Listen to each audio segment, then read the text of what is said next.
This audio presentation of Your Invisible Power by Genevieve Behrend. About the author. Genevieve Behrend was the only personal student of Thomas Troward, the master of mental science. Your Invisible Power is a powerful yet simple and easy guide. This book can teach you how to use the power of visualization and other processes taught by Thomas Troward to transform your life. Behrend says, "We all possess more power and greater possibilities than we realize, and visualizing is one of the greatest of these powers. It brings other possibilities to our observation. When we pause to think for a moment, we realize that for a cosmos to exist at all, it must be the outcome of a cosmic mind." From 1912 to 1914, Genevieve Behrend's life focused solely on the wisdom and philosophy of Thomas Troward, whose influential and compelling ideas provided much of the groundwork to the spiritual philosophy known today as New Thought. As the awareness of mental science was taking shape, Troward imparted his personal insight to only one pupil who could perpetuate this knowledge and share it with the world. Your Invisible Power remained Behrend's most powerful and popular work. After her studies with Troward, Behrend began her mission in New York City, where she established and ran the School of the Builders until 1925. She then established another school in Los Angeles before touring other major cities throughout North America for the next 35 years as a celebrated lecturer, teacher, and practitioner of mental science. Foreword. These pages have been written for the purpose of furnishing you a key to the attainment of your desires, and to explain that fear should be entirely banished from your consciousness in order for you to obtain possession of the things you want. This presupposes, of course, that your desire for possession is based upon your aspiration for greater happiness. For example, you feel that the possession of more money, land, or friends will make you happier, and your desire for possession of these things arises from a conviction that their possession will bring you freedom and contentment. In your effort to possess, you will discover that the thing you most need is to be consistently your best self. One morning after a class, a man came to me and asked if I would speak the word of supply for him, as he was sadly in need of money. He offered me a $5 bill with the remark, "Dear madam, that is half of every dollar I have in the world. I am in debt. My wife and child have not the proper clothing. In fact, I must have money."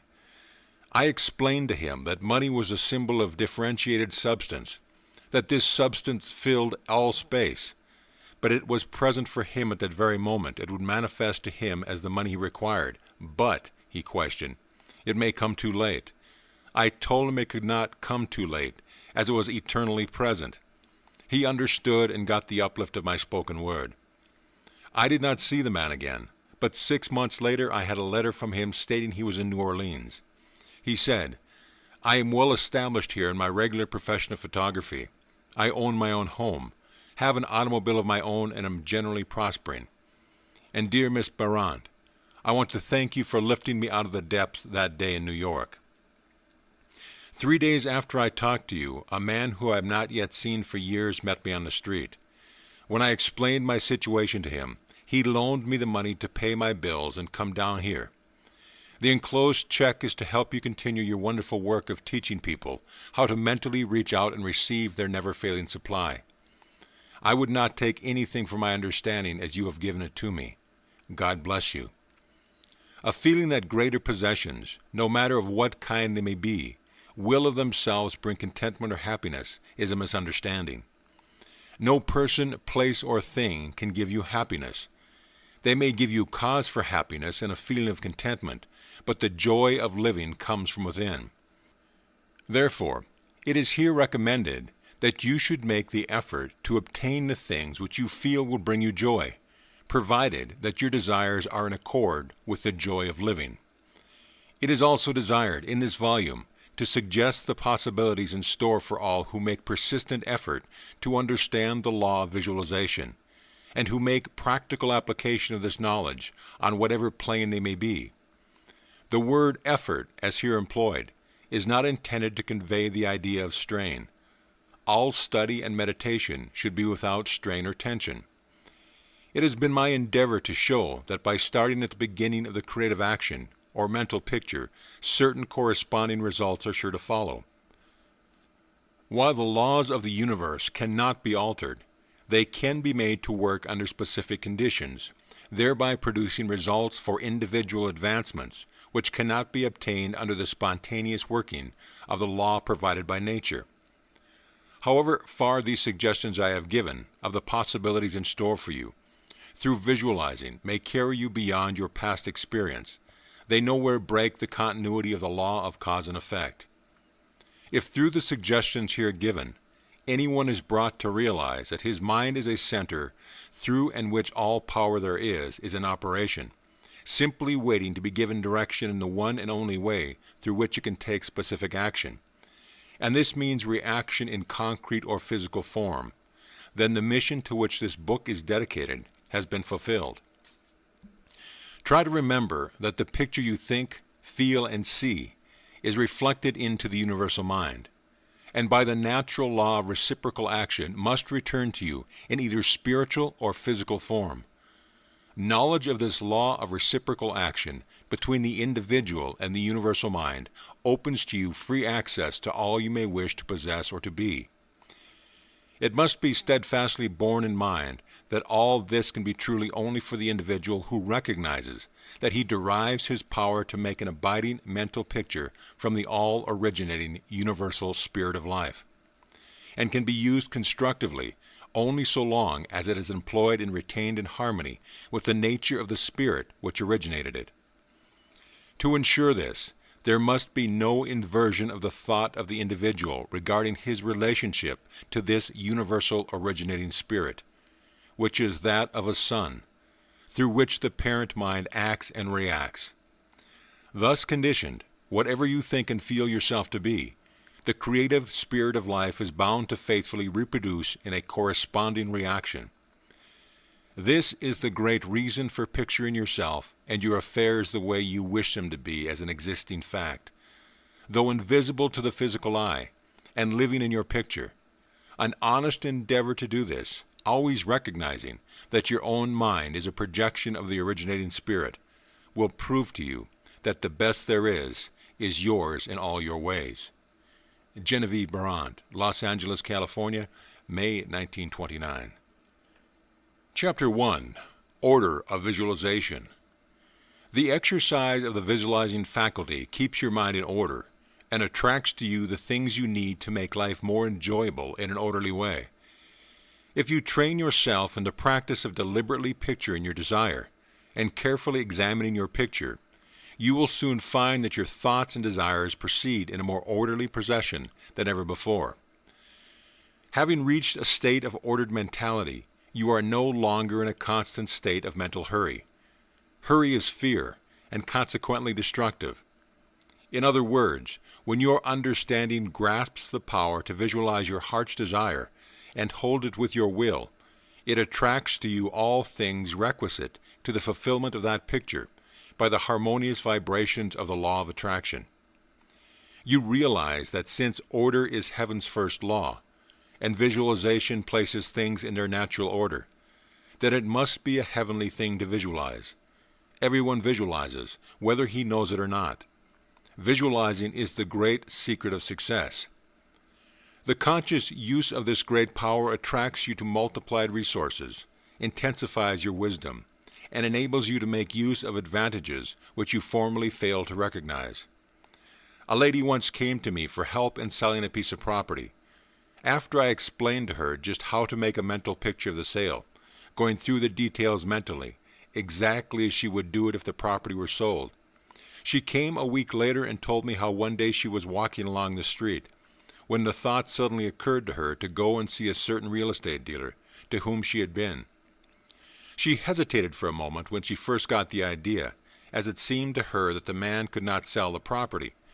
However, upon the strength of what I had told her, she followed the lead and went to the real estate man, who sold the property for her in just 3 days after she had first approached him. This was simply following along with the natural law of demand and supply. We now fly through the air, not because anyone has been able to change the laws of nature, but because the inventor of the flying machine learned how to apply nature's laws, and by making orderly use of them, produced the desired results. So far as the natural forces are concerned, nothing has changed since the beginning. There were no airplanes in the year 1, because those of that generation could not conceive the idea as practical, working possibility. It has not yet been done, was the argument, and it cannot be done. Yet the laws and materials for practical flying machines existed then as now. Troward tells us that the great lesson he learned from the airplane and wireless telegraphy is the triumph of principle over precedent, and working out of an idea to its logical conclusion in spite of accumulated contrary testimony of all past experience.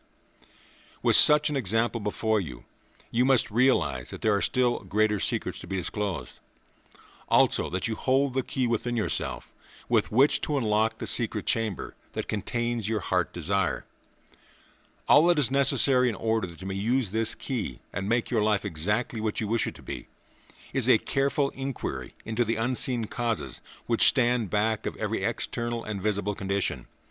Then bring these unseen causes into harmony with your conception, and you will find that you can make practical working realities of possibilities which at present seem but fantastic dreams. A woman came to me in New York City asking for help as she was out of work. I spoke the word of ever-present supply for her and intensified it by mentally seeing the woman in the position she dreamed of, but which she had been able to make a practical reality.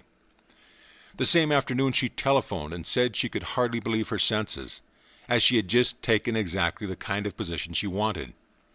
The employer told her she had been wanting a woman like her for months. We all knew that the balloon was the forefather of the airplane. In 1766, Henry Cavendish, an English nobleman, proved that hydrogen gas was 7 times lighter than air. From that discovery, the balloon came into existence, and from the ordinary balloon, the dirigible, a cigar-shaped airship was evolved. Study of aeronautics and the laws of aerial locomotion of birds and projectiles led to the belief that mechanism could be evolved by which heavier-than-air machines could be made to travel from place to place and remain in the air by the maintenance of great speed, which would overcome by propulsive force the ordinary law of gravitation. Professor Langley of Washington, who developed much of the theory which others afterward improved upon, was subjected to much derision when he sent a model airplane up, only to have it bury its nose in the muddy waters of the Potomac. But the Wright brothers, who experimented later, realized the possibility of traveling through the air in a machine that had no gas bag. They saw themselves enjoying this mode of transportation with great faculty. It is said that one of the brothers would tell the other, when their varied experiences did not turn out as they expected, "It's all right, brother. I can see myself riding in that machine, and it travels easily and steadily." Those Wright brothers knew what they wanted and kept their pictures constantly before them. Now transportation through the air is developing rapidly, and we all feel sure it will be in the near future, becomes ordinary as a method of travel as the automobile. In visualizing or making a mental picture, you are not endeavoring to change the laws of nature. You are fulfilling them. Your object in visualizing is to bring things into regular order, both mentally and physically. When you realize that this method of employing the creative power brings your desires, one after another, into practical material accomplishment, your confidence in the mysterious but unfailing law of attraction, which has its central power station in the very heart of your word picture, becomes supreme. Nothing can shake it. You never feel that it is necessary to take anything from anybody else. You have learned that asking and seeking have, as their correlatives, receiving and finding. You know that all you have to do is to start the plastic substance of the universe flowing into the thought molds your picture desire provides. End of chapter. Chapter 2. How to attract to yourself the things you desire. The power within you which enables you to form a thought picture is the starting point of all there is. In its original state, it is the undifferentiated formless substance of life. Your thought picture makes the model, so to say, into which this formless substance takes shape. Visualizing, or mentally seeing things and conditions as you wish them to be, is the condensing, the specializing power in you which might be illustrated by comparison with the lenses of a magic lantern, which is one of the best symbols of the imaging faculty. It illustrates the idea of the working of the creative spirit on the plane of initiative and selection, or in its concentrated, specializing form, in a remarkably clear manner. The picture slide illustrates your own mental picture, invisible in the lantern of your mind until you turn on the light of your will. That is to say, you light up your desire with absolute faith that the creative spirit of life in you is doing the work. By the steady flow of the light of the will of the Spirit, your desired picture is projected upon the screen of the physical world, an exact reproduction of the pictured slide in your mind. A woman came to me for help to cause her husband to return to her. She said she was very unhappy and lonely without him and longed to be reunited. I told her she could not lose love and protection because both belonged to her. She asked what she should do to get her husband back again. I told her to follow the great power of intuition and think of her husband as perfectly free and the embodiment of all that a husband should be. She went away quite happy, but returned in a few days to tell me that her husband desired a divorce in order to marry again. She was quite agitated and had evidently relaxed her will in following the instructions given at the former interview. Again I told her to hold constantly in her mind that the loving protection of the Spirit of love would guide her in perfect happiness. A month later she came again and said that her husband had married the other woman. This time she had completely lost her mental grip. I repeated the words for her as before, and she regained her poise. 2 months later she came back to me, full of joy. Her husband had come to her, begging her forgiveness, and telling her what a terrible mistake he had made, as he could not be happy without her. They are now living happily together, and she, at least, learned the necessity of holding her picture desire steadily in place by the use of her will. Visualizing without a will sufficiently steady to inhabit every thought and feeling contrary to your pictured thought would be as useless as a magic lantern without the light. On the other hand, if your will is sufficiently developed to bold your picture in thought and feeling, without any ifs, simply realizing that your thought is the great attracting power, then your mental picture is as certain to be projected upon your physical world as a picture slide put into a magic lantern shows on the screen. Try projecting the picture in a magic lantern with this light that is constantly shifting from one side to the other, and you will produce the effect of an uncertain will. It is as necessary that you should always have back of your picture a strong, steady will, as it is to have a strong, steady light back of a picture slide. The joyous assurance with which you make your picture is the very powerful magnet of faith, and nothing can obliterate it. You are happier than you ever were, because you have learned to know where your source of supply is, and you rely upon it, never failing response to the direction you give it. All said and done, happiness is the one thing which every human being wants, and the study of visualization enables you to get more out of life than you ever enjoyed before. Increasing possibilities keep opening out more and more before you. A businessman once told me that since practicing visualization and forming the habit of devoting a few minutes each day to thinking about his work as he desired it to be, in a large, broad way, his orders had more than doubled in 6 months. His method was to go into a room every morning before breakfast and take a mental inventory of his business as he had left it the evening before, and then enlarge upon it. He said he expanded and expanded in this way until his affairs were in a remarkable, successful condition. He would see himself in his office doing everything he wanted done. His occupation required him to meet many strangers every day. In his mental picture he saw himself meeting these people, understanding their needs and supplying them in just the way they wished. This habit, he said, had strengthened and steadied his will in an almost inconceivable manner. Furthermore, by thus mentally seeing things as he wished them to be, he had acquired the confident feeling that a certain creative power was exercising itself for him and through him for the purpose of improving his little world. When you first begin to visualize seriously, you may feel, as many others do, that someone else may be forming the same picture you are, and that naturally would not suit your purpose. Do not give yourself any concern about this. Simply try to realize that your picture is an orderly exercise of the universal creative power specifically applied. Then you may be sure that no one can work in opposition to you. The universal law of harmony prevents this. Endeavor to bear in mind that your mental picture is universal mind specifically exercising its inherent powers of initiative and selection. God, or universal mind, made man for the special purpose of differentiating himself through him. Everything there is came into existence in this same way, by this same self-law of self-differentiation, and for the same purpose. First came the idea, the mental picture, or the prototype of the thing, which is the thing itself in its incipiency. The great architect of the universe contemplated himself as manifesting through his polar opposite, matter, and the idea expanded and projected itself until we have not only a world, but many worlds. Many people ask, but why should we have a physical world at all? The answer is, because it is the nature of originating substance to solidify, under directivity rather than activity, just as it is the nature of wax to harden when it becomes cold, or plaster of Paris to become firm and solid when exposed to air.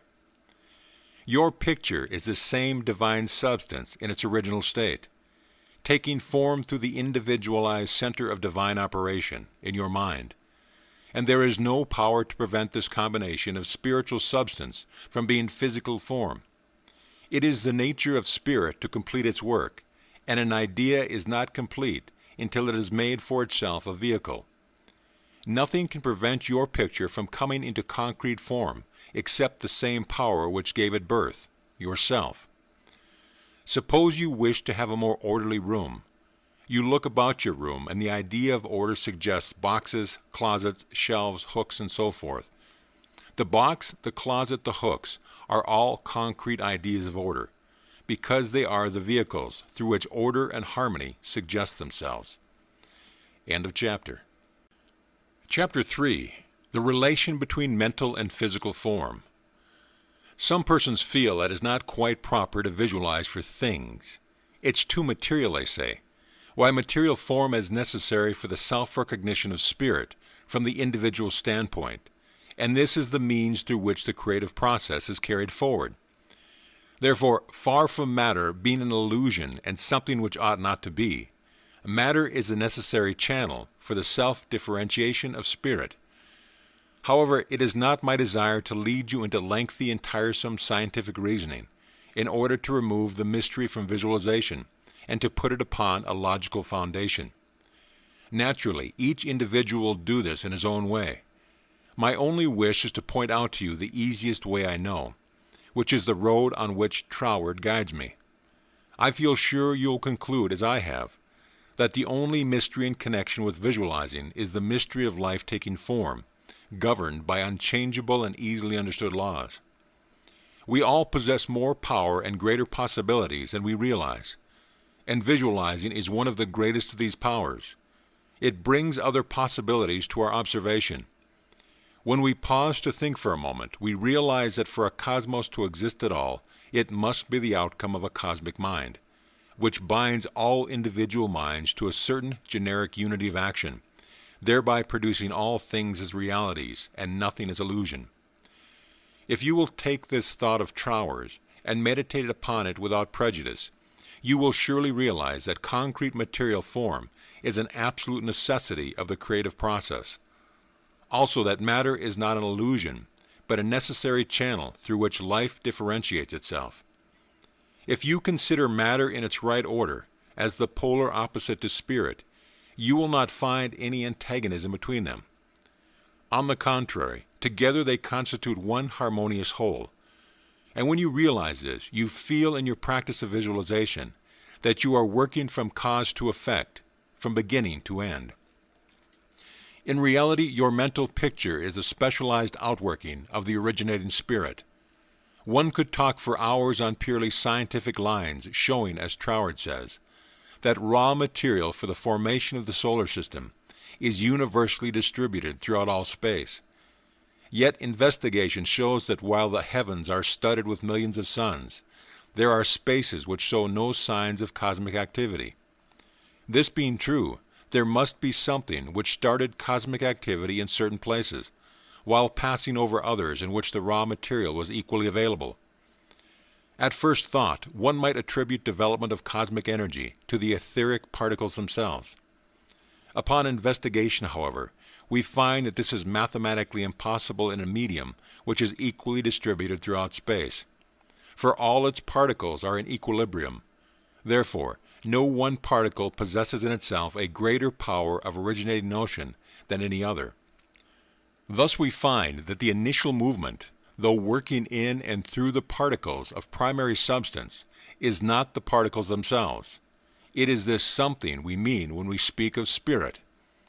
This same power that brought universal substance into existence will bring your individual thought or mental picture into physical form. There is no difference in the power. The only difference is a difference of degree. The power and the substance themselves are the same. Only in working out your mental picture, it has transferred its creative energy from the universal to the particular, and is working in the same unfailing manner from its specific center, your mind. End of chapter. Chapter 4. Operation of your mental picture. The operation of a large telephone system may be used as a simile. The main or head central subdivides itself into many branch centrals, every branch being in direct connection with the main central, and each individual branch, recognizing the source of its existence, reports all things to its central head. Therefore, when assistance of any nature is required, new supplies, difficult repairs to be done, or whatnot, the branch in need goes at once to its central head. It would not think of referring its difficulties or its successes to the main central of a telegraph system, though they might belong to the same organization. These different branch centrals know that the only remedy for any difficulty must come from the central out of which they were projected and to which they always attached. If we as individual branches of the universal mind would refer our difficulties in the same confident manner to the source from which we are projected, and use the remedies which it has provided, we would realize what Jesus meant when he said, "Ask and ye shall receive." Our every requirement would be met. Surely the Father must supply the child. The trunk of the tree cannot fail to provide for its branches. A man came to me in great distress, saying he was about to lose his home in the South. In his own words, it was mortgaged to the hilt, and his creditors were going to foreclose. It was the house in which he had been born and grown to young manhood, and the thought of losing it filled his heart and mind with sorrow, not only from a money standpoint, but from the standpoint of sentimental association. I explained to him that the power that brought him into existence did so for the purpose of expressing its limitless supply through him, that there was no power on earth which could cut him off from his source except his own consciousness, and that in reality he would not be cut off then. I explained to him that he had it, but was unable to recognize that it was there, and said to him, "Infinite substance is manifesting in you right now." The next week on Sunday, just before leaving my dressing room in the Sulin Theater to give my afternoon message, I received the following note. "Dear Mrs. Behrend, I want you to know that I am the happiest man in the whole city of New York. My home in the South is saved. The money came in the most miraculous way, and I have telegraphed enough to pay off the mortgage. Please tell the people this afternoon about this wonderful power." You may be sure I did, explaining to them that everything animate or inanimate is called into existence or outstandingness by a power which itself does not stand out. The power which creates the mental picture, the originating spirit substance of your picture desire, does not stand out. It projects the substance of itself, which is a solidified counterpart of itself, while it, the power, remains invisible to the physical eye. Those will appreciate the value of visualizing who are able to realize Paul's meaning when he said, "The worlds were formed by the word of God. Things which are seen are not made of things which do appear." There is nothing unusual or mysterious in the idea of your pictured desire coming into material evidence. It is the working of a universal natural law. The world was projected by the self-contemplation of the universal mind, and this same action is taking place in its individualized branch, which is the mind of man. Everything in the whole world, from the hat on your head to the boots on your feet, has its beginning in mind and comes into existence in exactly the same manner. All are projected thoughts, solidified. Your personal advance and evolution depends on your right use of the power of visualizing, and your use of it depends on whether you recognize that you yourself are a particular center through and in which the originating spirit is finding ever new expression for potentialities already existing within itself. This is evolution. Your mental picture is the force of attraction which evolves and combines the originating substance into specific shape. Your picture is the combining and evolving powerhouse, in a generative sense, so to say, through which the originating creative spirit expresses itself. Its creative action is limitless, without beginning and without end, and always progressive and orderly. It proceeds stage by stage, each stage being a necessary preparation for the one to follow. Now let us look and see if we can get an idea of the different stages by which the things in the world have come to be. Troward says, if we can get at the working principle which is producing these results, we can very quickly and easily give it personal application. First, we find that the thought of originating spirit, or life, concerning itself, is its simple awareness of its own being. And this, demanding a relationship to something else, produces a primary ether, a universal substance out of which everything in the world must grow.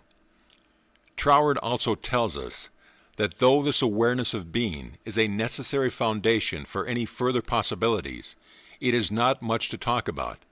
It is the same with individualized spirit, which is yourself. Before you can entertain the idea of making a mental picture of your desire as being at all practical, you must have some idea of your being, of your I am. And just as soon as you are conscious of your I amness, you begin to wish to enjoy the freedom which this consciousness suggests. You want to do more and be more, and as you fulfill this desire within yourself, localized spirit begins conscious activities in you. The thing you are more concerned with is the specific action of the creative spirit of life. Universal mind specialized. The localized God germ in you is your personality, your individuality, and since the joy of absolute freedom is the inherent nature of this God germ, it is natural that it should endeavor to enjoy itself through its specific center.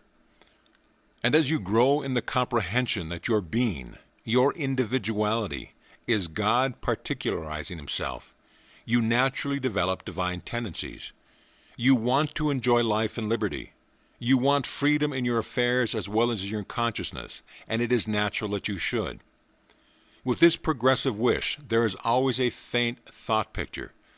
As your wish and your recognition grow into an intense desire, this desire becomes a clear mental picture. For example, a young lady studying music wishes she had a piano in order to practice at home. She wants the piano so much that she can mentally see it in one of her rooms. She holds the picture of the piano and indulges in the mental reflection of the pleasure and advantage it will be to have the piano in the corner of the living room. One day she finds it there, just as she had pictured it. As you grow in understanding as to who you are, where you came from, what the purpose of your being is, and how you are to fulfill that purpose for which you are intended, you will become a more and more perfect center through which the creative spirit of life can enjoy itself. And you will realize that there can be but one creative process filling all space, which is the same in its potentiality, whether universal or individual. Furthermore, all there is, whether on the plane of the visible or indivisible, had its origin in the localized action of thought, or a mental picture, and this includes yourself, because you are universal spirit localized, and the same creative action is taking place through you. Now you are no doubt asking yourself why there is so much sickness and misery in the world. If the same power and intelligence which brought the world into existence is in operation in the mind of man, why does it not manifest itself as a strength, joy, health, and plenty? If one can have one's desires fulfilled by simply making a mental picture of that desire, holding on to it with the will and without anxiety, doing on the outward plane whatever seems necessary to bring the desire into fulfillment, then there seems no reason for the existence of sickness and poverty. Surely no one desires either. The first reason is that few persons will take the trouble to inquire into the working principle of the laws of life. If they did, they would soon convince themselves that there is no necessity for the sickness and poverty which we see about us. They would realize that visualizing is a principle and not a fallacy. There are a few who have found it worthwhile to study the simple, though absolutely unfailing law, which will deliver them from bondage. However, the race as a whole is not willing to give the time required for the study. It is either too simple or too difficult. They may make a picture of their desire with some little understanding of visualizing for a day or two, but more frequently it is for an hour or so. If you will insist upon mentally seeing yourself surrounded by things and conditions as you wish them to be, you will understand that the creative energy sends its substance in the direction indicated by the tendency of your thought. Herein lies the advantage of holding your thought in the form of a mental picture. A man in a hardware business in New Jersey came to me in great distress. He would have to go into bankruptcy unless something happened in a fortnight. He said he had never heard of visualizing. I explained to him how to make a mental picture of his business increasing, instead of a picture of losing it. In about a month's time he returned very happy, and told me how he had succeeded. He said, "I have my debts all paid, and my shop is full of new supplies." His business was then on a solid basis. It was beautiful to see his faith. The more enthusiasm and faith you are able to put into your picture, the more quickly it will come into visible form. And your enthusiasm is increased by keeping your desire secret. The moment you speak it to any living soul, the moment your power is weakened. Your power, your magnet of attraction, is not that strong, and consequently cannot reach so far. The more perfectly a secret between your mind and your outer self is guarded, the more vitality you give your power of attraction. One tells one's troubles to weaken them, to get them off one's mind, and when a thought is given out, its power is dissipated. Talk it over with yourself, and even write it down, then destroy the paper. However, this does not mean that you should strenuously endeavor to compel the power to work out your picture on the special lines that you think it should. That method would soon exhaust you and hinder the fulfillment of your purpose. A wealthy relative need not necessarily die, or someone lose a fortune on the street, to materialize the $10,000 which you are mentally picturing. One of the doormen in the building in which I lived heard much of the mental picturing of desires from visitors passing out of my rooms. The average desire was for $500. He considered that $5 was more in his line and began to visualize it, without the slightest idea of where or how he was to get it. My parrot flew out the window, and I telephoned to the men in the courtyard to get it for me. One caught it, and it bit him on the finger. The doorman, who had gloves on and did not fear a similar hurt, took hold of it and brought it up to me. I gave him $5 bills for his service. This sudden reward surprised him. He enthusiastically told me that he had been visualizing for just $5, merely from hearing the other visualizing stories. He was delighted at the unexpected realization of this mental picture. All you have to do is to make such a mental picture of your heart's desire, and hold it cheerfully in place with your will, always conscious that the same infinite power which brought the universe into existence brought you into form for the purpose of enjoying itself in and through you. And since it is all life, love, light, power, peace, beauty, and joy, and is only the creative power there is, the form it takes in and through you depends upon the direction given it to you by your thought. In you it is undifferentiated, waiting to take any direction given it passes through the instrument, which it has made for the purpose of self-distribution, which is you. It is this power which enables you to transfer your thoughts from one form to another.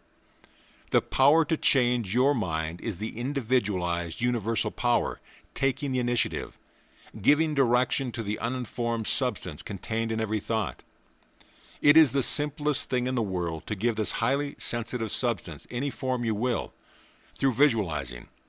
Anyone can do it with a small expenditure of effort. Once you really believe that your mind is a center through which the unformed substance of all there is in your world takes involuntary form, the only reason your picture does not always materialize is because you have introduced something antagonistic to the fundamental principle. Very often this destructive element is caused by the frequency with which you change your pictures. After many such changes, you decide that your original desire is what you want after all. Upon this conclusion, you begin to wonder why, being your first picture, has not materialized. The substance with which you are mentally dealing is more sensitive than the most sensitive photographer's film.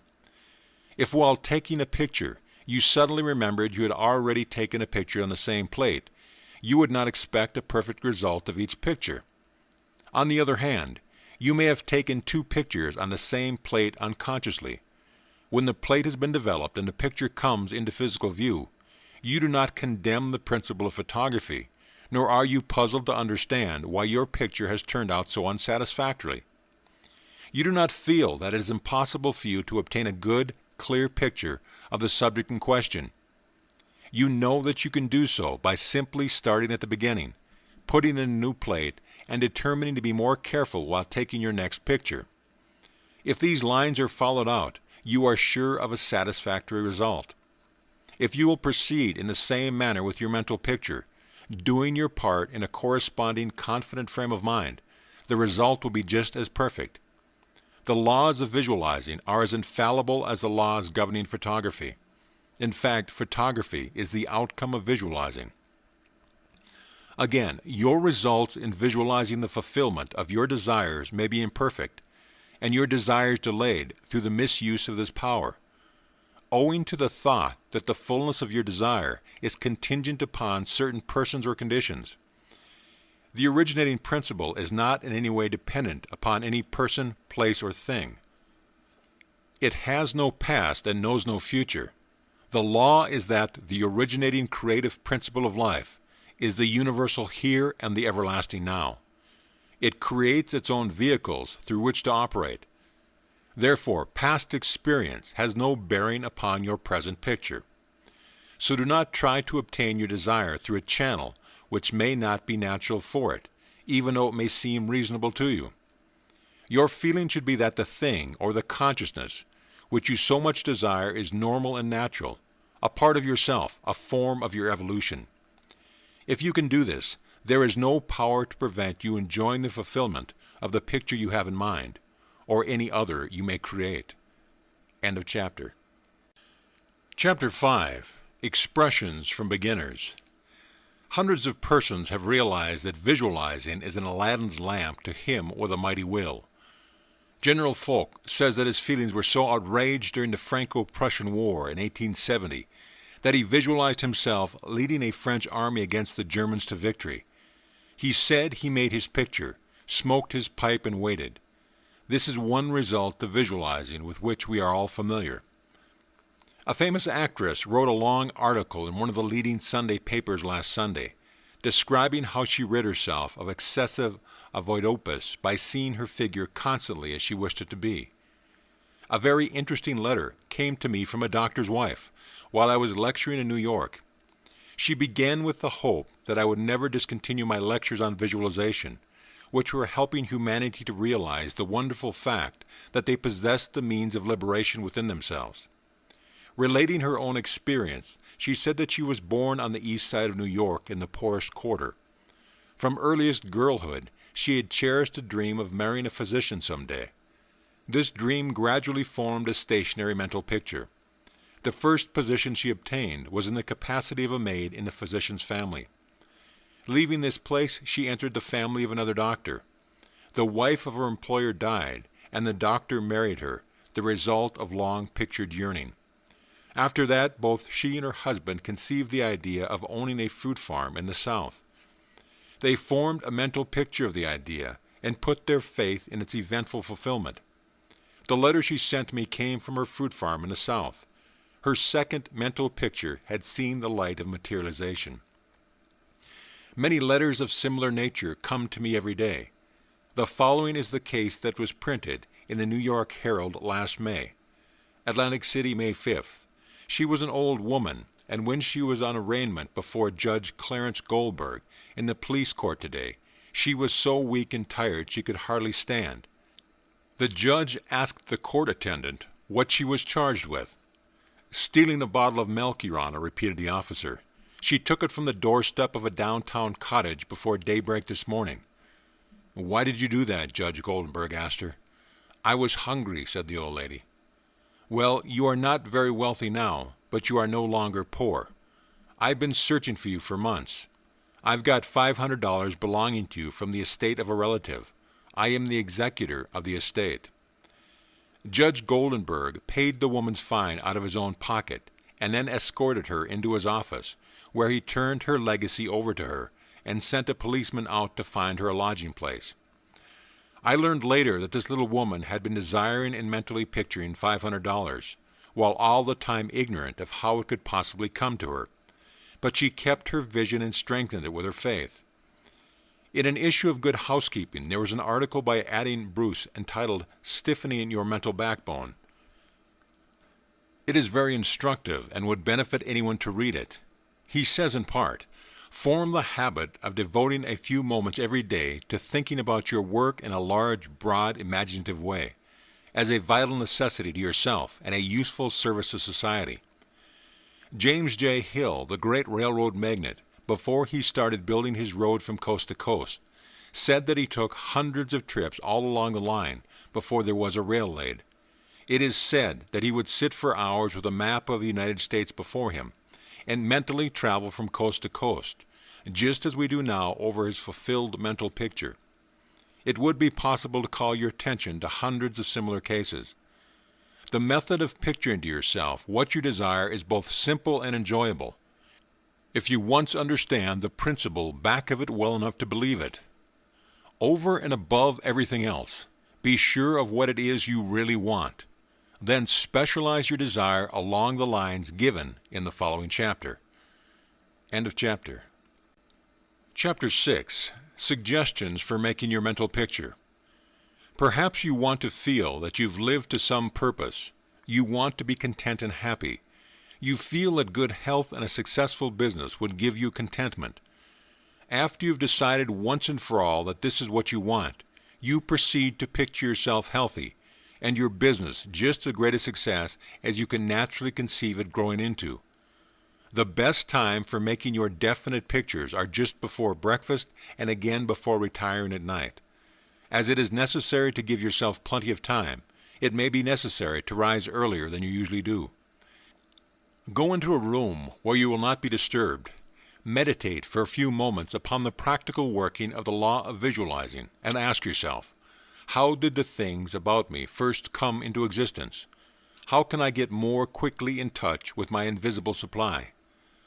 Someone felt that comfort would be the better expressed and experienced by sitting on a chair than on the floor. So the very beginning of a chair was a desire to be at ease. With this came the picture of some sort of a chair. The same principle applies to the hat and the clothes you wear. Go carefully into the thought of the principle back of the thing. Establish it as a personal experience. Make it a fact to your consciousness. Then open a window, take about 10 deep breaths, and during the time draw a large imaginary circle of light around you. As you inhale, keeping yourself in the center of the circle of light, see great rays of light coming from the circle and entering your body at all points, centralizing itself at your solar plexus. Hold the breath a few moments at this central point of your body, the solar plexus. Then slowly exhale. As you do this, mentally see imaginary rays or sprays of light going up through the body and down and out through your feet. Mentally spray your entire body with this imaginary light. When you have finished the breathing exercises, sit in a comfortable upright chair and mentally know there is but one life, one substance, and this life substance of the universe is finding pleasure in self-recognition in you. Repeat some affirmation of this kind until you feel the truth and stimulating reality of the words which you are affirming. Then begin your picture. If you are thorough in this, you will find yourself in the deep consciousness beneath the surface of your own thought power. Whether your desire is for a state of consciousness or a possession, large or small, begin at the beginning. If you want a house, begin by seeing yourself in the kind of house you desire. Go all through it, taking careful note of the room, where the windows are situated, and such other details as help you to feel the reality of your picture. You might change some of the furniture about and look into some of the mirrors just to see how healthy, wealthy, and happy you look. Go over your picture again and again until you feel the reality of it. Then write it all down just as you have seen it, with the feeling that the best there is mine. There is no limit to me, because my mind is a center of divine operation, and your picture is as certain to come true in your physical world as the sun is to shine. End of chapter. Chapter 7, Things to Remember. In using your thought powers for the production of new conditions, 1. Be sure to know exactly what conditions you wish to produce. Then weigh carefully what further results the accomplishment of your desire will lead to. 2. By letting your thought dwell upon a mental picture, you are concentrating the creative action of spirit in this center, where its forces are equally balanced. 3. Visualizing brings your objective mind into a state of equilibrium, which enables you to consciously direct the flow of spirit to a definitely recognized purpose, and to carefully guard your thoughts from including a flow in the opposite direction. 4. You must always bear in mind that you are dealing with a wonderful potential energy, which is not yet differentiated into any particular form, and that by the action of your mind, you can differentiate it into any specific form that you will. Your picture assists you to keep your mind fixed on the fact that the inflow of this creative energy is taking place. Also, by your mental picture, you are determining the direction you wish the sensitive creative power to take, and by doing this, you make the externalization of your picture a certainty. 5. Remember, when you are visualizing properly, that there is no strenuous effort to hold your thought forms in place. Strenuous effort defeats your purpose and suggests the consciousness of an adverse force to be fought against, and this creates conditions adverse to your picture. 6. By holding your picture in a cheerful frame of mind, you shut out all thoughts that would disperse or dissipate the spiritual nucleus of your picture. Because the law is creative in its action, your picture desire is certain of accomplishment. The seventh and great thing to remember in visualizing is that you are making a mental picture for the purpose of determining the quality you are giving to the previously undifferentiated substance and energy, rather than to arrange the specific circumstance for its manifestation. That is the work of creative power itself. It will build its own forms of expression quite naturally, if you will allow it, and save you a great deal of needless anxiety. What you really want is expansion in a certain direction, whether of health, wealth, or whatnot, and so long as you get it, as you surely will, if you confidently hold to your picture, what does it matter whether it reaches by some channel which you thought or you could not count upon, or through some other of whose existence you had no idea? You are concentrating energy of a particular kind for a particular purpose. Keep this in mind and let specific details take care of themselves, and never mention what you are doing to anyone. Remember always that nature, from her clearly visible surface to her most arcane depth, is one vast storehouse of light and good entirely devoted to your individual use. Your conscious oneness with the great whole is the secret of success, and when once you have fathomed this, you can enjoy your possession of the whole, or a part of it, at will, because by your recognition you have made it, and can increasingly make it yours. Never forget that every physical thing, whether for you or against you, was a sustained thought before it was a thing. Thought as thought is neither good nor bad. It is creative action and always takes physical form. Therefore, the thoughts you dwell upon become the things you possess or do not possess. A man came to me telling me how he longed to marry a certain young woman, but felt he could not afford to on his salary as small and work uncertain. I spoke the word of ever-present certain, unlimited supply, and explained that love knows no failure. It is yours to enjoy. See yourself in the kind of home you both want. Do your part. Keep on loving the girl and believe absolutely in that which lives and loves in you. A few months later, they both came to my study, looking radiantly happy. I knew they were married. The wife said to me, "Dear Miss Behrend, we are very happy because we now know how to use our thought power and hold our consciousness as one with all we want. So be yourself and enjoy life in your own divine way. Do not fear to be your true self, for everything you want wants you." End of chapter. Chapter 8. Why I took up the study of mental science. I have frequently been questioned about my reasons for taking up the study of mental science, and as to the results of my search, not only in the knowledge of principle, but also in the application of that knowledge for the development of my own life. Such inquiries are justifiable, because one who essays the role of a messenger of psychological truth can only be convincing as he has or she has tested them in the laboratory of personal mental experience. This is particularly true in my case, as the only personal pupil of Judge Troward, the great master in mental science, whose teaching is based upon the relation borne by the individual mind toward the universal creative mind, which is the giver of life, and the manner in which the relation may be invoked to secure expansion and fuller expression in the individual life. My initial impulse toward the study of mental science was an overwhelming sense of loneliness. In every life there must come some experience of spiritual isolation, as pervaded my life at that period. Notwithstanding the fact that each day found me in the midst of friends, surrounded by mirth and gaiety, there was a persistent feeling that I was alone in the world. I had been a widow for about 3 years, wandering from country to country, seeking for peace of mind. The circumstance and surrounding of my life were such that my friends looked upon me as an unusually fortunate young woman. Although they recognized that I had sustained a great loss when my husband died, they knew that he had left me well provided for, free to go anywhere my pleasure dictated. Yet it was my friends who could have penetrated my innermost emotions. They would have found a deep sense of emptiness and isolation. The feeling inspired a spirit of unrest, which drove me on in fruitless search upon the outside, for that which I later learned could only be found within. I studied Christian Science, but it gave me no solace, though fully realizing the great work the scientists were doing, and even having the pleasure and privilege of meeting Mrs. Eddy personally.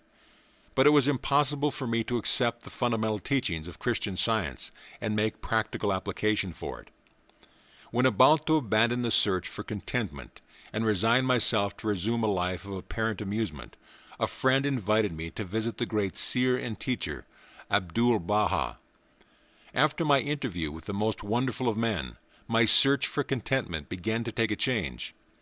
He had told me that I would travel the world over seeking the truth, and when I found it, would speak it out.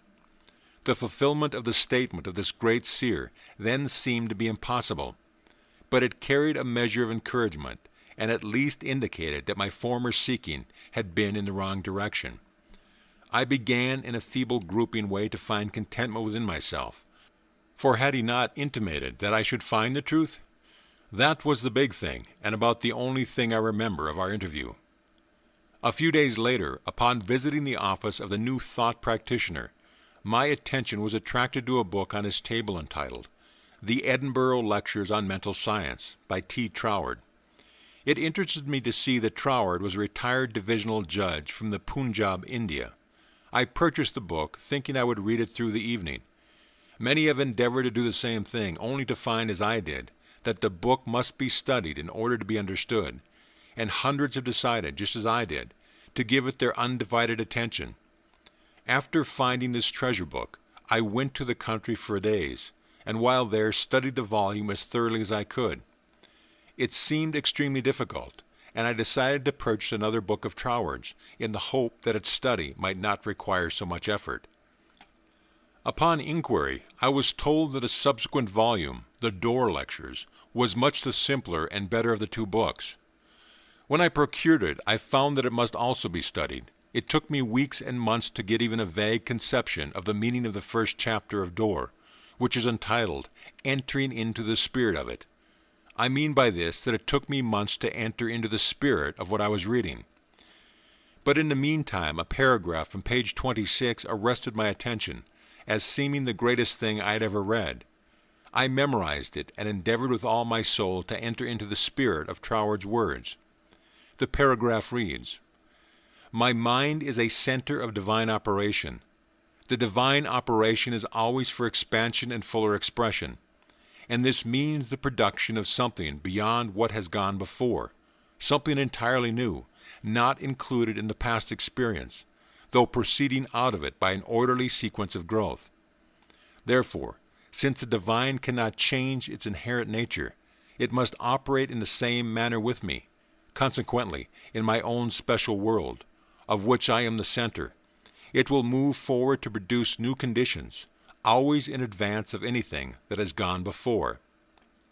It took an effort on my part to memorize this paragraph, but in the endeavor toward this end, the words seemed to carry with them a certain stimulus. Each repetition of the paragraph made it easier for me to enter into the spirit of it. The words expressed exactly what I had been seeking for.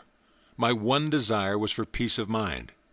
I found it comforting to believe that divine operation in me could expand to fuller expression and produce more and more contentment. In fact, a peace mind and a degree of contentment greater than I had ever known. The paragraph further inspired me with deep interest to feel that the life spark in me could bring me into a new life, something entirely new. I did not wish to obliterate my past experience, but that was exactly what Troward said it would not do. The divine operation would not exclude my past experience, but proceeding out of it would bring some new things that would transcend anything that I had ever experienced before. Meditation on these statements brought with it a certain joyous feeling. What a wonderful thing it would be if I could accept and sincerely believe, beyond all doubt, that this one statement of Troward's was true. Surely the divine could not change its inherent nature, and since divine life is operating in me, I must be divinely inhabited, and the divine in me must operate just as it operates upon the universal plane. This meant that my whole world of circumstances, friends and conditions would ultimately become a world of contentment and enjoyment of which I am the center. This would all happen just as soon as I was able to control my mind and thereby provide a concrete center around which the divine energies could play. Surely it was worth trying for. If Troward had found this truth, why not if the idea held me to task? Later I determined to study with the man who had realized and given to the world so great a statement it had lifted me from the state of despondency. The immediate difficulty was the need for increased finances. End of chapter. Chapter 9. How I Attracted to Myself $20,000. In the laboratory of experience in which my newly revealed relation to divine operation was to be tested, the first problem was a financial one. My income was a stipulated one, quite enough for me and my everyday needs, but it did not seem sufficient to enable me to go comfortably to England, where Troward lived and remained for an indefinite period to study with so great a teacher as he must be. So before inquiring whether Troward took pupils, or whether I would be eligible in case he did, I began to use the paragraph I had memorized. Daily, in fact, almost hourly, the words were in my mind. My mind is a center of divine operation, and divine operation means expansion into something better than has gone before. From the Edinburgh lectures, I had read something about the law of attraction, and from the chapter on causes and conditions, I had gleaned a vague idea of visualizing. So every night before going to sleep, I made a mental picture of the desired $20,000, which seemed necessary to go and study with Troward. 20 imaginary $1,000 bills were counted over each night in my bedroom, and then with the idea of more emphatically impressing my mind with the fact that this $20,000 was for the purpose of going to England and studying with Troward, I wrote out my picture, saw myself buying my steamer ticket, walking up and down the ship's deck from New York to London, and finally saw myself accepted as Troward's pupil. This process was repeated every morning and every evening. always impressing more and more fully upon my mind Troward's memorized statement. My mind is a center of divine operations. I endeavored to keep this statement in the back part of my consciousness at all time, with no thought in mind of how the money might be obtained. Probably the reason why there was no thought of the avenues through which the money might reach me was because I could not possibly imagine where the $20,000 would come from. So I simply held my thoughts steady and let the power of attraction find its own way and means. One day while walking on the street, taking deep breathing exercises, the thought came. My mind is surely a center of divine operation. If God fills all space, then God must be in my mind also. If I want this money to study with Troward, that I may know the truth of life, then both the money and the truth must be mine, though I am unable to feel or see the physical manifestation of either. Still, I declared, it must be mine. While these reflections were going on in my mind, there seemed to come up from within me the thought, I am all the substance there is. Then from another channel in my brain the answer seemed to come. Of course, that's it. Everything must have its beginning in mind. The idea must contain within itself the only one and primary substance there is, and this means money as well as everything else. My mind accepted this idea, and immediately all the tensions of mind and body were relaxed. There was a feeling of absolute certainty, of being in touch with all the power life has to give. All thought of money, teacher, or even my own personality vanished in the great wave of joy which swept over my entire being. I walked on, with this feeling of joy steadily increasing and expanding, until everything about me seemed to glow with resplendent light. Every person I passed appeared illuminated as I was. All consciousness of personality had disappeared, and in its place there came the great and almost overwhelming sense of joy and contentment. That night, when I made my picture of my $20,000, it was with an entirely changed aspect. On previous occasions, when making my mental picture, I felt that I was waking up something within myself. This time there was no sensation of effort. I simply counted over the $20,000. Then, in a most unexpected manner, from a source of which I had no consciousness at the time, there seemed to open a possible avenue through which the money might reach me. At first it took great effort not to be excited. It all seemed so wonderful, so glorious, to be in touch with supply. But had not Troward cautioned his readers to keep all excitement out of their minds in the first flush of realization of union with infinite supply, and to treat this fact as a perfectly natural result which had been reached through our demand? This was even more difficult for me than it was to hold the thought of all the substance there is, I am. I am idea, the beginning of all form, visible or invisible. Just as soon as there appeared a circumstance which indicated the direction through which the $20,000 might come, I not only made a supreme effort to regard the indicated direction calmly at the first sprout of the seed I had sown in the Absolute, but left no stone unturned to follow up that direction, thereby fulfilling my part. But so doing, one circumstance seemed naturally to lead to another, until step by step my desired $20,000 was secured. To keep my mind poised and free from excitement was my greatest effort. The first concrete fruition of my study of mental science, as expounded by Troward's book, had come by a careful following of the methods he had outlined. In this connection, therefore, I can offer to the reader no better gift than to quote Troward's book, The Edinburgh Lectures, from which may be derived a complete idea of the line of action I was endeavoring to follow. In the chapter on causes and conditions, he says, "To get good results, we must properly understand our relation to the great impersonal power we are using. It is intelligent, and we are intelligent, and the two intelligences must cooperate. We must not fly in the face of the law expecting it to do for us what it can only do through us. And we must therefore use our intelligence with the knowledge that it is acting as the instrument of a greater intelligence. And because we have this knowledge, we may and should cease from all anxiety as to the final result. In actual practice, we must first form the ideal conception of our object with the definite intention of impressing it upon the universal mind. It is this thought that takes such thought out of the region of mere causal fancies, and then affirms that our knowledge of the law is sufficient reason for a calm expectation of a corresponding result, and that therefore all necessary conditions will come to us in due order. We can then turn to the affairs of our daily life with the calm assurance that the initial conditions are either there already or will soon come into view.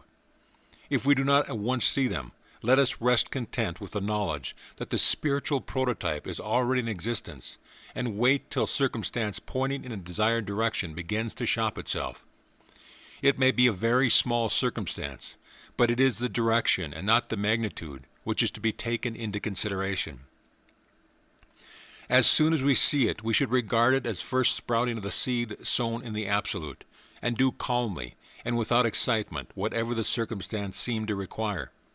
And then later on we shall see that in its doing will in turn lead to a further circumstance in the same direction, until we find ourselves conducted step by step to the accomplishment of our object.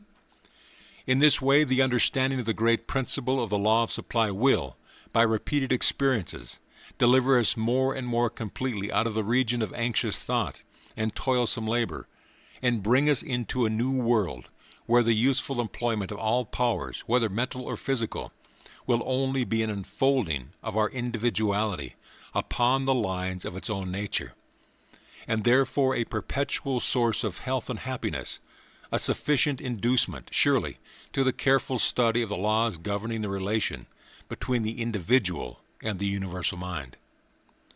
To my mind, then as now, this quotation outlines the core and center of the method and manner of approach necessary for coming in touch with infinite supply. At least it, together with the previously quoted statement, "My mind is a center of divine operation," etc., constituted the only apparent means of attracting to myself the $20,000. My constant endeavor to get into the spirit of these statements and to attract to myself this needed sum took about 6 weeks, at the end of which time I had in my bank the required $20,000. This could be made into a longer story, giving all the details, but the facts, as already narrated, will give you a definite idea of the magnetic condition of my mind while the $20,000 was finding its way to me. End of chapter. Chapter 10. How I Became the Only Personal Pupil of Thomas Troward, the Great Mental Scientist. As soon as the idea of studying with Troward came to me, I asked a friend to write him for me, feeling perhaps my friend could coach my desire in better or more persuasive terms than I could employ. To all the letters written by this friend I received not one reply. This was so discouraging that I would have completely abandoned the idea of becoming Troward's pupil, except for the experience I had on the street that day, when my whole world was illuminated, and I remembered the promise, "All things whatsoever thou wilt, believe thou hast received, and thou shalt receive." With this experience in my mind, my passage to England was arranged, notwithstanding the fact that apparently my letters were ignored. We wrote again, however, and finally received a reply, very courteous though very positive. Troward did not take pupils. He had no time to devote to a pupil. Notwithstanding this definite decision, I declined to be discouraged, because of the memory of my experience upon the day when the light and the thought had come to me. I am all the substance there is. I seemed to be able to live that experience over at will, and with it there always came a flood of courage and renewed energy. We journeyed on to London, and from there telegraphed Troward, asking for an interview. The telegram was promptly answered, setting a date when he could see us. At this time, Troward was living in Rouen Manor, a little out-of-the-way place in the southern part of England, about 20 miles from a railway station. We could not find it on the map, and with great difficulty, Cook's touring agency in London located the place for us. There was very little speculation in my mind as to what Troward would say to me in this interview. There always remained the feeling that the truth was mine, also that it would grow and expand in my consciousness until peace and contentment were outward, as well as inward, manifestations of my individual life. We arrived at Troward's house in a terrific rainstorm, and were cordially received by Troward himself, whom I found, much to my surprise, to be more the type of a Frenchman than an Englishman. I afterward learned that he was a descendant of the Huguenot race.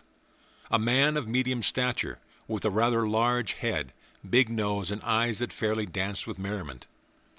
After we had introduced to the other members of the family and given a cup of hot tea, we were invited into the living room, where Troward talked very freely of everything except my proposed study. It seemed quite impossible to bring him to the subject.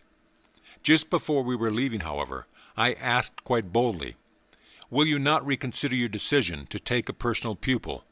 I wish so very much to study with you." To which he replied with a very indifferent manner that he did not feel he could give the time it would require for personal instruction, but that he would be glad to give me the name of 2 or 3 books which he felt would not only be interesting but instructive to me. He said he felt much flattered and pleased that I had come all the way from America to study with him, and as we walked out through the lane from his house to our automobile, his manner became less indifferent. A feeling of sympathy seemed to touch his heart, and he turned to me with this remark: "You might write to me, if so inclined, after you get to Paris, and perhaps, if I have time in the autumn, we could arrange something, though it does not seem possible now." I lost no time in following up with his very kind invitation to write. My letters were all promptly and courteously answered, but there was never a word of encouragement as to my proposed studies. Finally, about 2 months later, there came a letter with this question: "What do you suppose is the meaning of this verse in the 21st chapter of Revelation? And the city lieth foursquare, and the length is as large as the breadth. And he measured the city with the reed, 12,000 furlongs. The length and the breadth and the height of it are equal." Instinctively I knew that my chance to study with Troward hung upon my giving the correct answer to the question. The definition of the verse seemed utterly beyond my reach. Naturally, answers came to my mind, but I knew intuitively that they were incorrect. I began bombarding my scholarly friends and acquaintances with the same questions. Lawyers, doctors, priests, non-clergymen all over the world received letters from me with this question in them. Answers began to return to me, but intuition told me not one was correct. All the while I was endeavoring to find the answer for myself, but no answer came. I memorized the verse in order that I might meditate upon it. I began a search in Paris for the books Troward had recommended to me, and after 2 or 3 days' search we crossed the River Seine to the Flé de Cité to go into some of the older bookstores there. The books were out of print, and these were the last places in which to find them. Finally we came upon a little shop which had them. The man had only 1 copy of each left. Consequently, the price was high. While remonstrating with the clerk, my eyes rested upon the work of an astrologer, which I laughingly picked up and asked, "Do you think Professor would read my horoscope?" The clerk looked aghast at the suggestion and responded, "Why, no, madam. He is one of France's greatest astrologers. He does not read horoscopes." In spite of this answer, there was a persistent impulse within me to go to the man. The friend who had accompanied me in my search for the books remonstrated with me and tried in every way to dissuade me from going to the famous astrologer, but I insisted. When we arrived at his office, I found it somewhat embarrassing to ask him to read my horoscope. Nevertheless, there was nothing to do but put the question. Reluctantly, the professor invited us into his paper-strewn study. Reluctantly, and also impatiently, he asked us to be seated. Very courteously and coldly he told me that he did not read horoscopes. His whole manner said, more clearly than words could, that he wished we would take our departure. My friend stood up. I was at the great loss what to do next, because I felt that I was not quite ready to go. Intuition seemed to tell me there was something for me to gain here.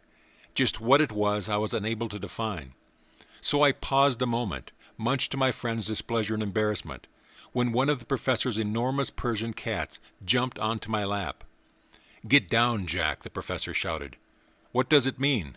he seemed to ask himself. Then, with a greater interest than he had hitherto shown in me, the professor said with a smile, "I have never known that cat to go to a stranger before, madame. My cat pleads for you. I also now feel an interest in your horoscope, and if you will give me the data, it will give me pleasure to write it out for you." There was a great feeling of happiness in me when he made this statement, which he concluded by saying, "I do not feel that you really care for your horoscope." The truth of this statement shocked me, because I did not care about a horoscope and could not give any reason why I was letting him do it. However, he said, "May I call for your data next Sunday afternoon?" On Sunday afternoon at the appointed time, the professor arrived, and I was handing him the slip of paper with all the data of my birth, etc., when the idea came to ask the professor the answer to the question Troward had given me from the 16th verse of the 21st chapter of Revelation. The thought was instantly carried into effect, and I found myself asking this man what he thought this verse meant. Without pausing to think it over, he immediately replied, "It means, the city signifies the truth, and the truth is non-invertible. Every side from which you approach it, it is exactly the same." Intuitively and undoubtedly I recognized this answer as a true one, and my joy knew no bounds, because I felt sure that this was the correct answer in my possession. Troward would accept me as his pupil in the fall. As the great astrologer was leaving, I explained to him all about my desire to study with Troward, how I had come from New York City for that express purpose, seemingly to no avail, until the answer to this test question had been given to me by him. He was greatly interested and asked me many questions about Troward, and when asked if he would please send me his bill, he smilingly replied, "Let me know if the great Troward accepts you as his pupil," and bade me good afternoon. I hastened to my room to send a telegram to Troward, giving my answer to the question from the 16th verse of the 21st chapter of Revelation. There was an immediate response from Troward which said, "Your answer is correct," and beginning a course of lectures on the Great Pyramid in London. If you wish to attend them, will be pleased to have you, and afterward, if you still wish to study with me, I think it can be arranged. On receipt of this reply, preparations were at once made to leave Paris for London. I attended all the lectures, receiving much instruction from them, after which arrangements were made for my studying with Troward. 2 days after leaving for Cornwall, I received the following letter from Troward, clearly indicating the line of study he gave me. "I think I had better write you a few lines with regard to your proposed studies with me, as I should be sorry for you to be under any misapprehension and so to suffer any disappointment. I have studied the subject now for several years, and have a general acquaintance with the leading features of most of the systems, which unfortunately occupy attention in many circles at the present time, such as Theosophy, the Tarot, the Kabbalah, and the like, and I have no hesitation in saying that, to the best of my judgment, all sorts and descriptions of so-called occult study are in direct opposition to the real life-giving truth, and therefore you must not expect any teaching on such lines as these. We hear a great deal these days about initiation, but believe me, the more you try to become a so-called initiate, the further you will put yourself from living life. I speak after many years of careful study and consideration when I say that the Bible and its revelation of Christ is the one thing really worth studying, and that it is a subject large enough in all conscience, embracing as it does our outward life and of everyday concern, and also the inner springs of our life, and all that we can in general terms conceive of the life in the unseen, after putting off the body at death. You have expressed a very great degree of confidence in my teaching, and if your confidence is such that you wish, as you say, to put yourself entirely under my guidance, I can only accept it as a very serious responsibility, and should have to ask you to exhibit the confidence by refusing to look into such so-called mysteries as I would forbid you to look into. I am speaking from experience, but the result will be that much of my teaching will appear to be very simple, perhaps to some extent dogmatic, and you will say you have heard much of it before. Faith in God, prayer and worship, approach to the Father through Christ, all this in a certain sense familiar to you, and all I can hope to do is perhaps to throw a little more light on these subjects, that they may become to you not merely traditional words, but present living facts. I have been thus explicit as I do not want you to have any disappointment, and also I should say that our so-called course of study will be only friendly conversations at such time as we can fit them in, either you coming to our house or I to yours, as may be the most convenient at the time. Also, I will lend you some books which will be helpful, but they are very few and in no sense occult. Now if all this falls in with your ideas, we shall, I am sure, be very glad to see you at Roon Manor, and you will find that the residents there, though few, are very friendly and the neighborhood very pretty. But on the other hand, if you feel that you want some other source of learning, do not mind say so, only you will never find any substitute for Christ. I trust you will not mind my writing you like this, but I do not want you to come all the way down to Churchill and then be disappointed. With kindest regards, yours sincerely, Thomas Troward. End of chapter. Chapter 11. How to bring the power in your word into action. In every word you use, there is a power germ which expands and projects itself in the direction your word indicates, and ultimately develops into physical expression. For example, you wish the consciousness of joy. Repeat the word joy secretly, persistently, and emphatically. The repetition of the word joy sets up a quality of vibration which causes the joy germ to begin to expand and project itself until your whole being is filled with joy. This is not a mere fancy, but a truth. Once you experience this power, you will daily prove to yourself that these facts have not been fabricated to fit a theory, but the theory has been built up by careful observation of facts. Everyone knows that joy comes from within. No one can give it to you. Another may give you cause for joy, but no one can be joyous for you. Joy is a state of consciousness, and consciousness is purely mental. Troward says, the mental faculties often work under something which stimulates them, and this stimulus may come either from without, through the external senses, or from within, by the consciousness of something not perceptible on the physical plane. The recognition of this interior source of stimulus enables you to bring into your consciousness any state you desire. Once a thing seems normal to you, it is as surely yours, through the law of growth and attraction, as it is yours to know addition after you have learned the use of figures. This method of repeating the word makes the word in all of its limitless meaning yours, because words are the embodiment of thoughts, and thought is creative, neither good nor bad, simply creative. This is the reason why faith builds up and fear destroys. Only believe, and all things are possible unto you. It is faith that gives you dominion over every adverse circumstance or condition. It is your word of faith that sets you free. Not faith in any specific thing or act, but simple faith in your best self in all ways. It is this ever-present creative power within the heart of the Word that makes your health, your peace of mind, and your financial condition a reproduction of your most habitual thought. Try to believe and understand this, and you will find yourself master of every adverse circumstance or condition, for you will become a prince of power. Chapter 12. How to increase your faith. But you ask yourself, how can I speak the word of faith when I have little or no faith? Every living thing has faith in something or someone. Faith is that quality of power which gives the creative energy a corresponding vitality, and the vitality in the word of faith you use causes it to take corresponding physical form. Even intense fear is alive with faith.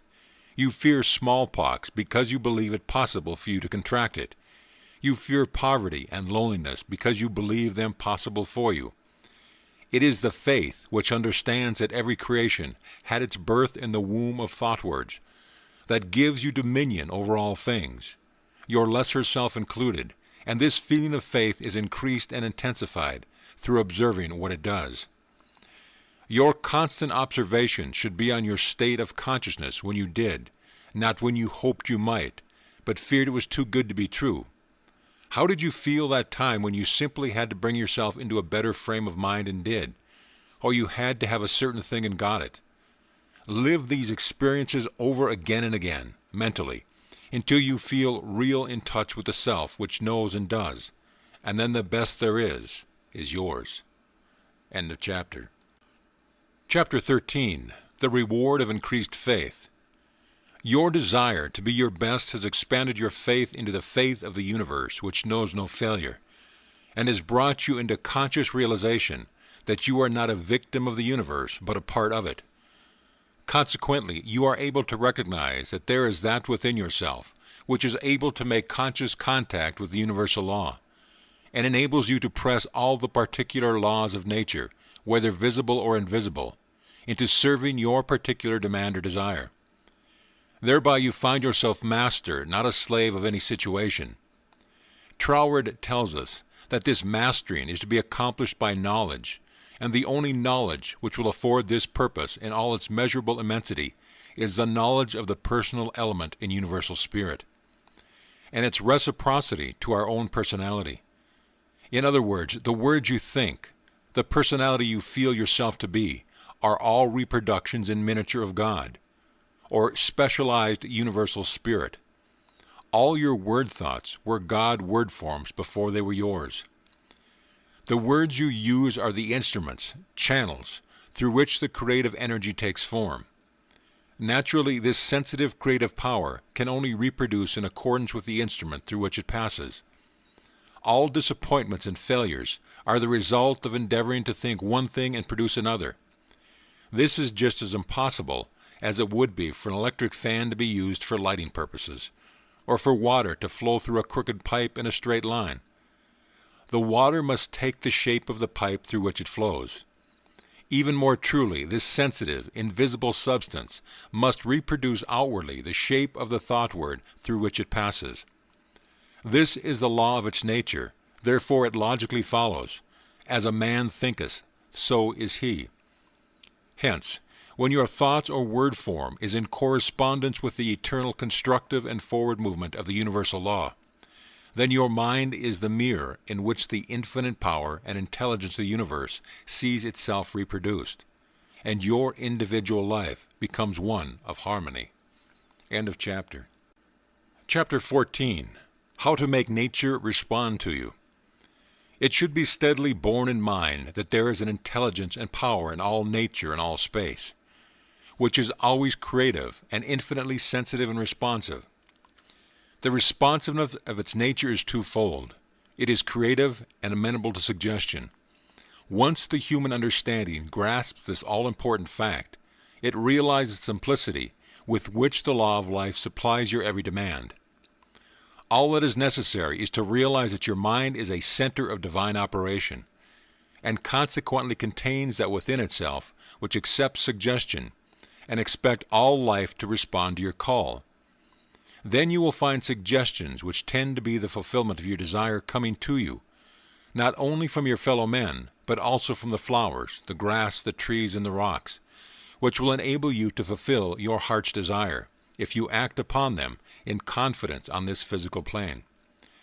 Faith without works is dead, but faith with works sets you absolutely free. End of chapter. Chapter 15.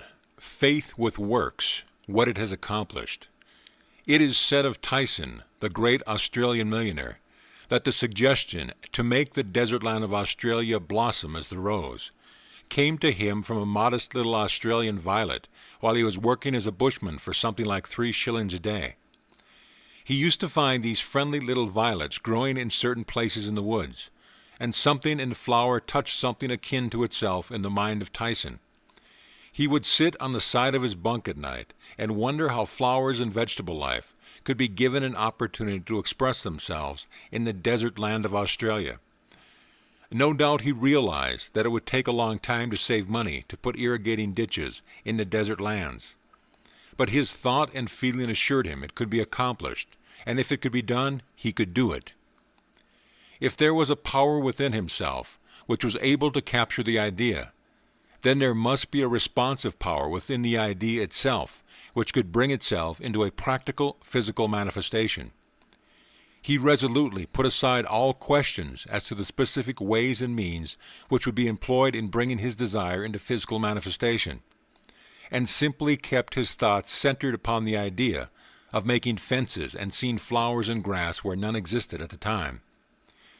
Since the responsiveness of reproductive creative power is not limited to any local condition of mind, his habitual meditation and mental picture set his idea free to roam in infinitude, and attract to themselves other ideas of a kindred nature.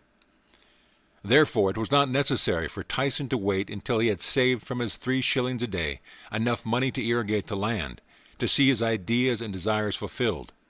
For his idea found other ideas in the financial world, which were attuned in sympathy with themselves, and doors of finance were quickly opened. All charitable institutions are maintained upon the principle of the responsiveness of life. If this were not true, no one would care to give, simply because another needed. The law of demand and supply, cause and effect, can never be broken. Ideas attract to themselves kindred ideas. Sometimes they come from a flower, a book, or out of the invisible. You are intent upon an idea not quite complete as to the ways and means of fulfillment, and behold, along comes another idea, from no one can tell where, and find friendly lodging with your idea, one idea attracting another, and so on until your desires are physical facts.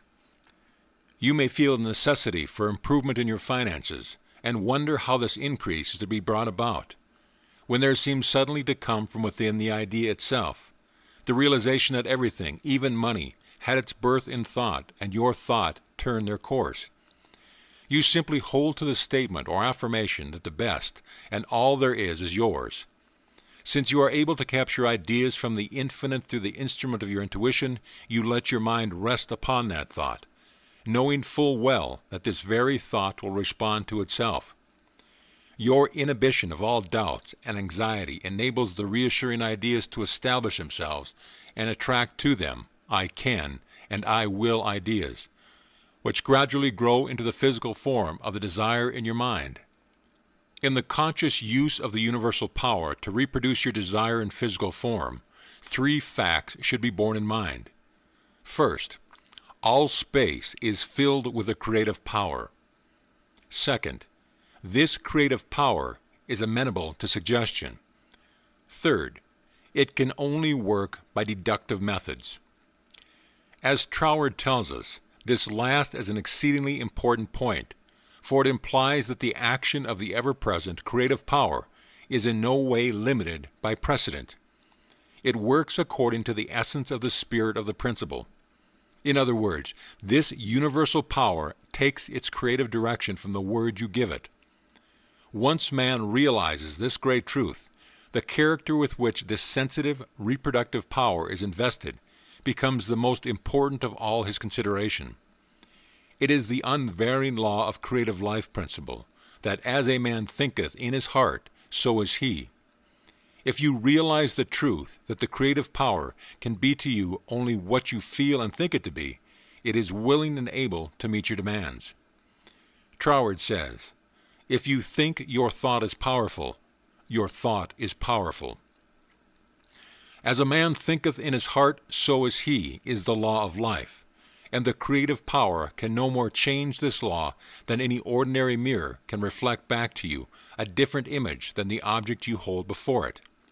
As you think, so are you, does not mean as you tell people you think, or as you would wish the world to believe you think. It means your innermost thoughts, that place where no one but you knows. None can know the Father save the Son, and no one can know the Son but the Father. Only the reproductive, creative spirit of life knows what you think until your thoughts become physical facts and manifest themselves in your body, your brain, or your affairs.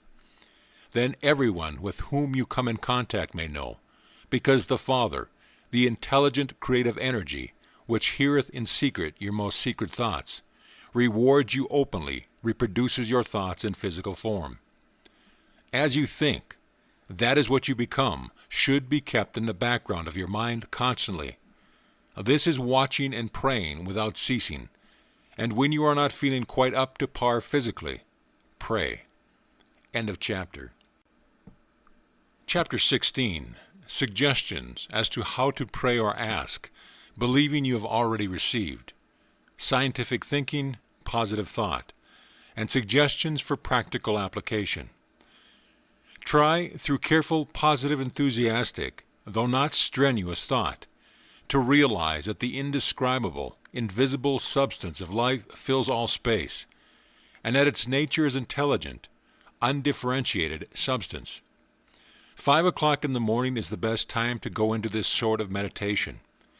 If you will retire early every night for 1 month, and before falling asleep, impress firmly upon your subjective mind the affirmation, "My Father is the ruler of all the world, and is expressing His directing power through me," you will find that the substance of life takes form in your thought molds.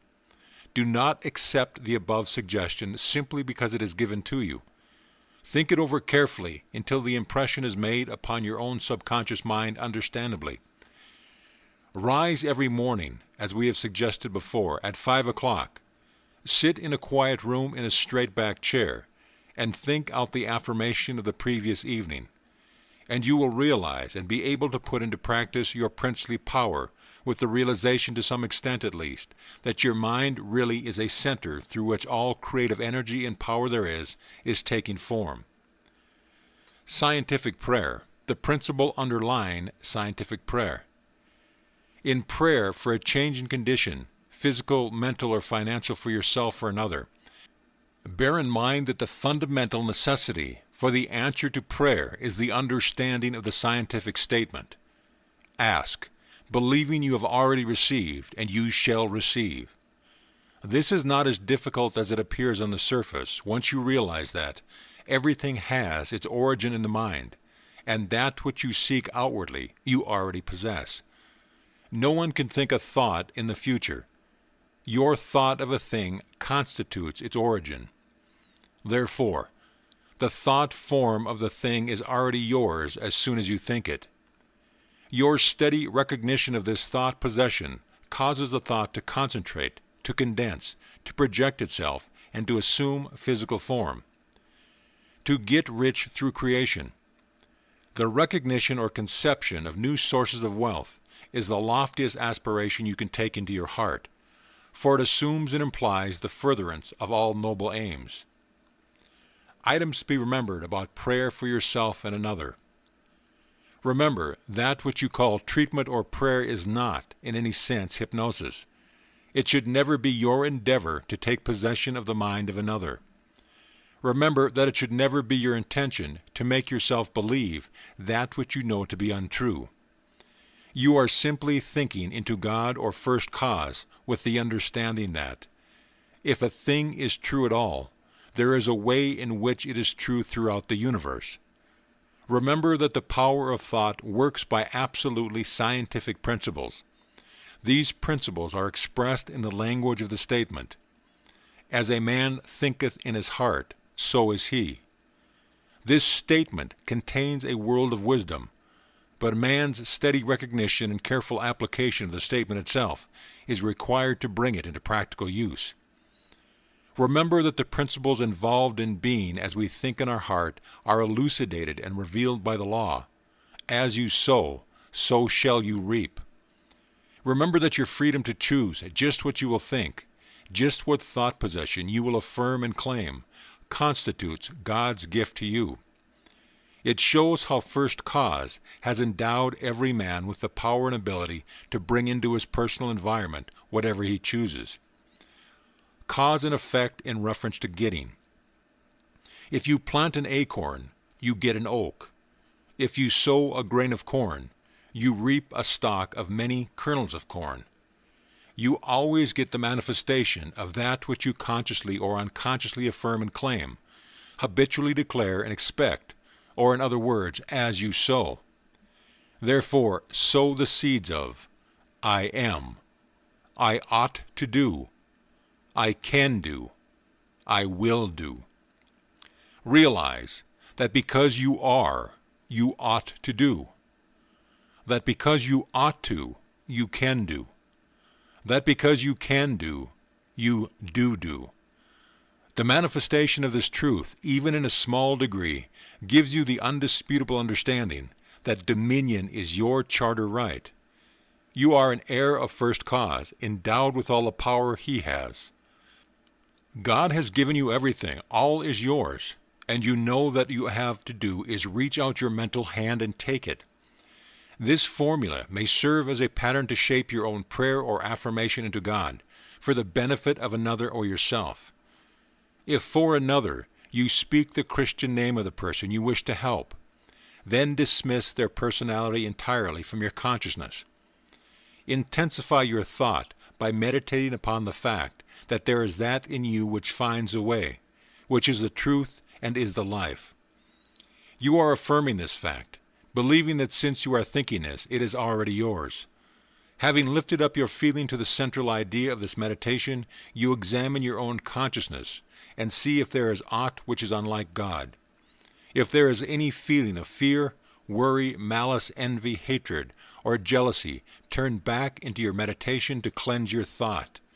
Through the affirmation that God's love and purity fills all space, including your heart and soul, reconcile your thought with the love of God, and always remembering that you are made in the image and likeness of love. Keep this cleansing thought in mind until you feel that you have freed your conscience entirely of all thoughts and feelings other than love and unity with all humanity. Then, if your denials do not disturb you, deny all that is unlike your desired manifestation. This accomplished, you almost overlay your denial with the affirmative thought that you are made in the image and likeness of God, and already have your desire fulfilled in its first, its original thought form. Closing of prayer. Prayer as a method of thought is a deliberate use of the law which gives you the power of dominion over everything which tends in any way to hamper your perfect liberty. You have been given life, that you may enjoy it more and more fully. The steady recognition of this truth makes you declare yourself a prince of power. You recognize, accept, and use this power as the child of a king, and hence dominion is your birthright. Then when you feel the light of this great truth flooding your consciousness, open the floodgates of your soul in heartfelt praise, because you have the understanding that the Creator and His creation are one. Also, that the Creator is continually creating through His creation. Close your treatment in a happy assurance that the prayer which is fulfilled is not a form of supplication, but a steady, habitual affirming that the Creator of all creation is operating specifically through me. Therefore, the work must be perfectly done. Your mind is a center of divine operation. Hints for application and practice.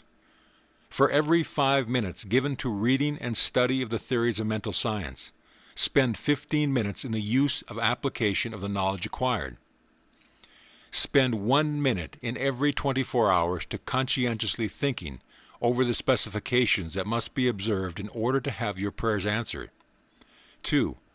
Practice the steady recognition of desirable thought possession for 2 periods of 15 minutes each day.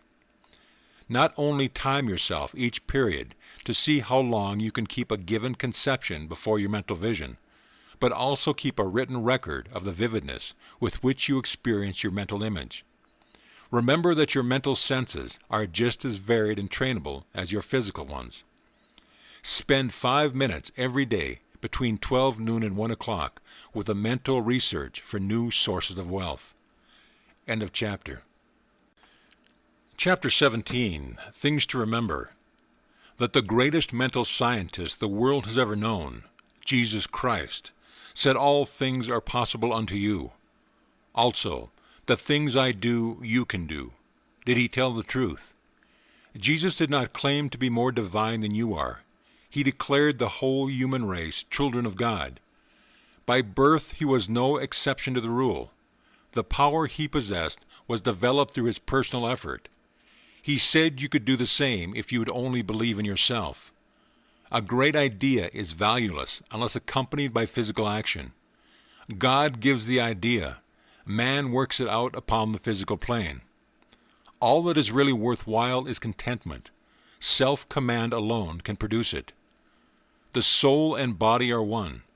Contentment of mind is contentment of soul, and contentment of soul means contentment of body.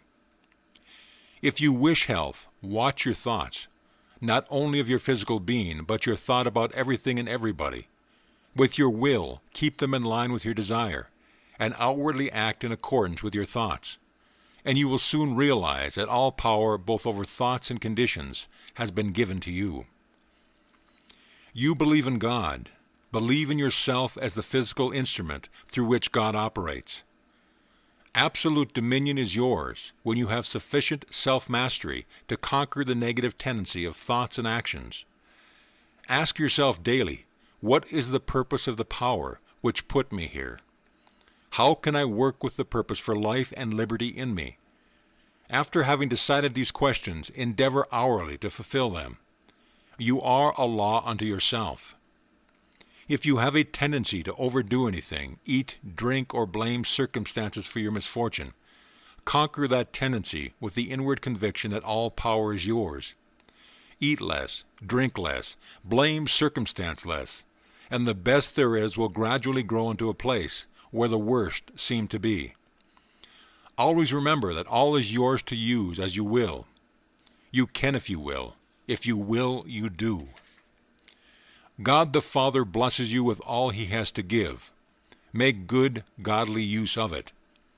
The reason for greater success when you first began your studies and demonstrations in mental science was your joy and enthusiasm at the simple discovery of power within, which was greater than you were able to put into your understanding later.